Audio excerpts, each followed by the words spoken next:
হাসপাতালে প্রতিদিন অন্তত ৫ থেকে ৬টি মেডিকেল পরীক্ষা নিরীক্ষা চলছে বিএনপি চেয়ারপারসন বেগম খালেদা জিয়ার।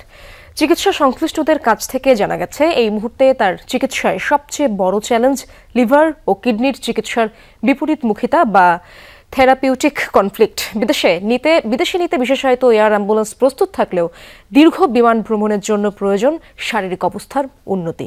তাই তার ফিট টু ফ্লাই অবস্থার জন্য অপেক্ষায় চিকিৎসকরা। আকলাকুস সাফার প্রতিবেদনে বিস্তারিত দেখব।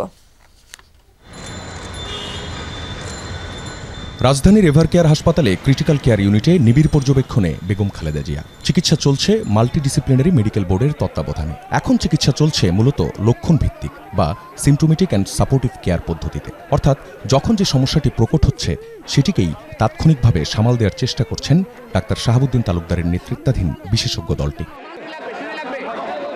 প্রতিদিন পর্যবেক্ষণ করা হচ্ছে রেনাল ফাংশন অর্থাৎ ক্রিয়েটিনিন ও ইউরিক অ্যাসিড পর্যবেক্ষণ, ইলেকট্রোলাইটস অর্থাৎ সোডিয়াম পটাশিয়ামের ভারসাম্য, লিভার ফাংশন অর্থাৎ অ্যালবুমিন ও বিলিরুবিন মনিটরিং। এছাড়াও ফুসফুসের সংক্রমণে দেয়া আছে অক্সিজেন সাপোর্ট। লিভারের কারণে পেটে জমা পানি কমাতে ডাইইউরেটিক্স দিলে চাপ পড়ছে কিডনির উপর, বাড়ছে ক্রিয়েটিনিন। আবার কিডনি বাঁচাতে ফ্লুইড দিলে বেড়ে যাচ্ছে লিভারের সমস্যা। এই দুইয়ের ভারসাম্য বজায় রাখাই এখন চিকিৎসকদের মূল চ্যালেঞ্জ।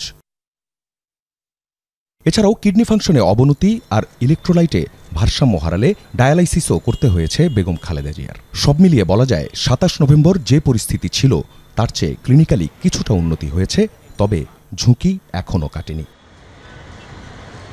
আকলাকুস সাফা, যমুনা নিউজ, ঢাকা।